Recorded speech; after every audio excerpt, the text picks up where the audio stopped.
Под моим недавним видео про алычу прозвучали, на мой взгляд, два интересных вопроса. Первый вопрос связан с корневой порослью. Действительно, это большая проблема у алычи. Второй вопрос связан с тем, что алыча очень часто обильно, красиво цветет, но плодов на ней не завязывается. Почему так происходит? Я считаю, действительно, это два важных вопроса, но если кто-то подумает, что разговор пойдет только про алычу, не совсем так. Дело в том, что с этой проблемой сталкиваются садоводы, выращивая сливу, выращивая вишню, выращивая и другие косточковые культуры. Вот давайте сегодня эти два момента важных разберем. Итак, начнем с корневой поросли. Давайте для начала определимся. Дело в том, что часто самосев путают с корневой порослью. Самосев – это когда падает плод, там сгнивает на земле, за зиму проходит естественную стратификацию и весной дает всходы. Вот с этим самосевом бороться очень просто. Маленькие растения достаточно просто выдернуть из земли, они легко весной выдергиваются и их не будет. Либо просто скосить газонокосилкой. Как правило, маленькие растения один раз скошены уже не восстанавливаются. Вот корневая поросль все гораздо сложнее. Почему же она появляется? Дело в том, что это генетика. В природе алыча и ее ближайший родственник слива или терен, например, они живут именно колониями, такими образуя куртины, образуя именно рощицы. Это их способ выживания. И если, скажем, одно дерево взрослое погибло, на замену ему уже растут молодые новые деревца. Второй важный момент.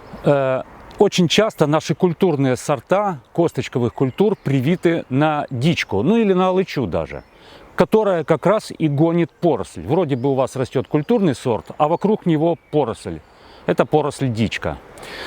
Третий момент важный – стресс. Вот если вы свое растение сливы или алычи обрезаете очень коротко, очень сильно, если вы лопатой раните ему корни, если зимой были сильные морозы и дерево очень сильно пострадало, вот в нем запускается механизм восстановления, просыпаются спящие почки на корнях. Наконец, дерево может быть просто старым, и, как я сказал, ему на замену корни начинают выдавать поросль. Старое дерево погибнет, а молодые деревья будут расти. Поэтому здесь это и генетика, здесь может быть и ваши ошибки в агротехнике. Когда мы разобрались, откуда и почему возникает эта самая поросль, возникает другой вопрос, как с ней бороться. Самое простое, что напрашивается, это взять секатор и на уровне земли эту поросль срезать. К чему это приведет? К тому, что вот там под землей, в этом месте корня, находится целый узел из спящих почек. И, естественно, они проснутся снова взамен срезанному и дадут вместо одного побега сразу 2, 3, 4, 5. То есть вы сделаете еще хуже.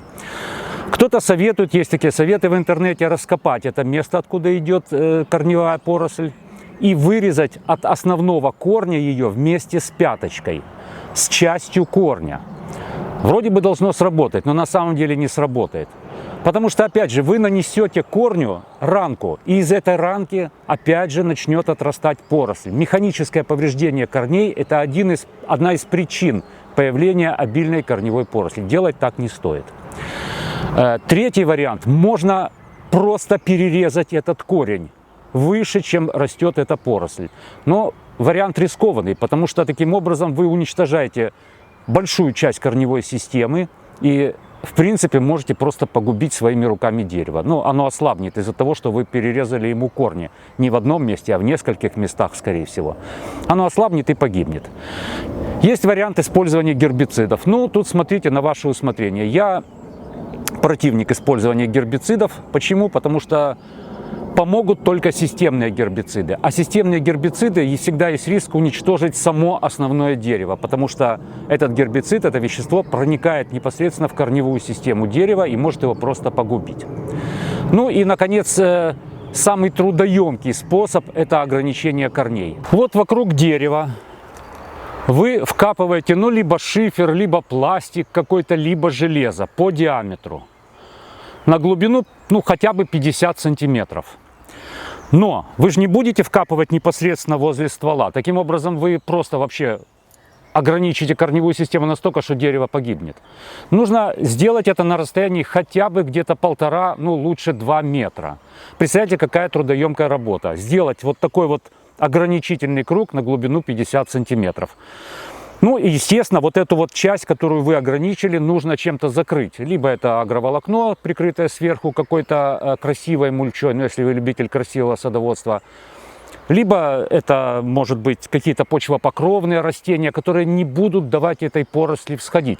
Метод, конечно, очень трудоемкий, честно говоря, вряд ли на него кто-то из вас пойдет. Ну хорошо, и какой же из всего этого вывод? Мое честное мнение, избавиться от корневой поросли алычи и других культур, которые эту поросль дают, фактически невозможно. Вы можете с этим бороться, хоть с пяточкой вырезать, хоть без пяточки. Это природа самого дерева, давать эту корневую поросль. Единственное, что вы можете, это держать эту поросль под контролем, удалять ее вовремя и удалять ее постоянно. Если же совсем ничего не делать, то очень скоро ваш участок превратится в чащу, потому что поросль растет довольно активно. Возникает закономерный вопрос, почему не все косточковые культуры дают большое количество поросли? Вот слива и алыча гонят эту поросль, а, скажем, персик и абрикос этой поросли не дают. Но, опять же, это связано с генетикой. Именно у сливы и алычи способ размножения основной с помощью поросли. Так это генетически устроены. А персик и абрикос, скажем, делают ставку на размножение с помощью семян. То же самое, кстати сказать, и с семечковыми культурами, ну, скажем, яблоня и груша. У них тоже ставка основная в размножении идет на семечки. Вот семечко упало, проросло, будет новое растение. И корневая система уходит глубже. Она не ползает, как у сливы и алычи, по поверхности. Из таких поверхностных корней, естественно, корневые отпрыски вырастают гораздо быстрее. У груши и яблони они глубже и не вырастают. Не свойственно им это. Ну и наверняка кто-то спросит, а вот у меня персик дает обильную корневую поросль. Ну, это, скорее всего, не персик дает. Это дает тот подвой, на который этот персик привит. Очень часто, например, на алычу прививают персик. Так, ну теперь, когда мы разобрались с проблемами корневой поросли, можно переходить ко второму вопросу. Почему алыча очень обильно цветет, но плодов на ней не завязывается или завязывается очень мало? Повторюсь, я рассказываю на примере алычи, но эти же проблемы свойственны и другим косточковым культурам. Например, сливе, например, вишне. Вот стоит прямо как облако белое весной это растение, цветет, а на нем потом никакой завязи нет. Почему так может происходить? Бывает несколько причин. Первая причина – ваш сорт не самоплодный. Вот есть сорта самоплодные, которые в принципе хорошо опыляют сами себя. А есть не самоплодные, их, между прочим, большинство. Им обязательно нужно, чтобы рядом росло растение, с которым оно будет взаимопереопыляться. То есть слива, рядом должна расти еще одна слива, или рядом должна расти алыча, точно так же возле алычи должна расти другая слива. Вот тогда переопыление происходит, и завязь образуется очень активно. Какое расстояние, обычно спрашивают, должно быть между растениями? Оно может быть, конечно, большим, потому что пчелы-то летают на большие расстояния, но оптимальным считается от 5 до 15 метров. Тогда гарантируется, что именно вот с этой алычи, скажем, пыльца попала на вот эту алычу, которая растет на небольшом расстоянии.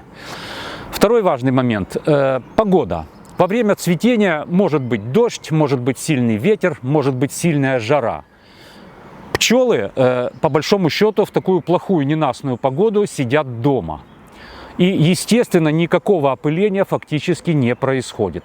Но, к сожалению, сделать мы ничего здесь не можем, никак эту проблему решить своими руками не можем, разве что посадить рядом несколько сортов с разными сроками цветениями. Возможно, какое-то из деревьев, какое-то из этих растений попадет под оптимальное для опыления время. Конечно, если мы говорим про опыление, то надо помнить и про самих насекомых-опылителей. Вот цветет у вас алыча или слива, буйно цветет, а насекомых-опылителей нет. Откуда взяться опылению? Наверное, стоит подумать о том, чтобы этих насекомых-опылителей привлечь в ваш сад. Ну а каким образом? Ведь алыча цветет очень рано, скажем. Но есть растения, которые тоже цветут в это время. Это примулы, это крокусы, это какие-то весенние цветущие спиреи, это барбарисы, форзиция, одуванчики, в конце концов. Все это привлечет насекомых в ваш сад. И, естественно, они будут в том числе участвовать в опылении ваших других, ну, назовем их так, полезных садовых культур. Следующий важный момент – это, конечно, морозы во время цветения. Проблема, которая часто бывает. Тут, смотрите, закономерность примерно такая. Если цветочная почка еще закрыта, но уже весна, она еще закрыта. Она выдерживает температуру до минус 5, минус 6 градусов. Если она уже в состоянии белого конуса, когда уже выдвинулась, но еще не раскрылась, минус 3, минус 4 градуса. А если цветение идет уже полным ходом, цветы открытые, не ниже, чем минус 1, минус 2 градуса выдерживает, слива или алыча, скажем. То же самое, кстати сказать, касается и возвратных заморозков, уже когда завязь образовалась. Она еще очень ранимая, она еще очень хрупкая, эта завязь. И даже небольшой морозец, особенно если он продержится ночью несколько часов, способен уже завязавшиеся плодики просто убить, и они осыпятся. И вот так вы остаетесь без урожая. Ну и, конечно, еще один важный момент – это, конечно, перекосы в питании вашего растения. Просто нужно помнить о том, что нашим растениям, помимо основных элементов питания – азот, фосфор, калий – требуются еще и микроэлементы. И вот во время цветения очень важный элемент – это бор. Бор, который как раз и позволяет пыльце прорасти хорошо и образоваться с завязи.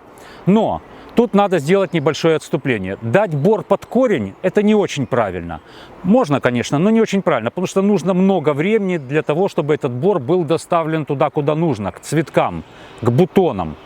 Гораздо проще, быстрее, эффективнее можно сделать это в виде внекорневых подкормок. Но мы привыкли, что внекорневые делаются по листьям. Лист впитывает полезные вещества. А здесь листьев еще нет, когда алыча цветет. Но тем не менее, растение уже весной проснулось. И вот до начала цветения можно обработать бором, борной кислотой, раствором борной кислоты. И проснувшиеся уже почки, они еще не раскрывшиеся, но они уже проснувшиеся, они очень хорошо воспринимают этот бор. И, естественно, завязь будет образовываться гораздо лучше. Ну и, наверное, стоит упомянуть еще один вариант. Периодичность плодоношения. Да, так часто бывает. Наши культуры начинают плодоносить не каждый год. Один год есть урожай, другой год урожая нет. Она как бы отдыхает, эта культура. На мой взгляд, сделать с этим вы уже ничего не можете. Если она уже стала плодоносить вот в таком режиме через год, так оно и будет. Остается это принять и с этим смириться. Ну вот, пожалуй, у меня на сегодня все. Я рассказал о двух проблемах. Это поросль и о том, почему цветет и не плодоносит. Повторюсь, это касается не только алычи, но и многих других косточковых культур. Если у вас есть какие-то свои интересные наблюдения на этот счет, особенно по поводу эффективной борьбы с корневой порослью, именно эффективной, пишите в комментариях, с удовольствием почитаю, да, наверное, почитаю с удовольствием не я один. Ну а у меня на сегодня все. Хороших вам урожаев, поменьше проблем в саду. Спасибо, что смотрели. Увидимся.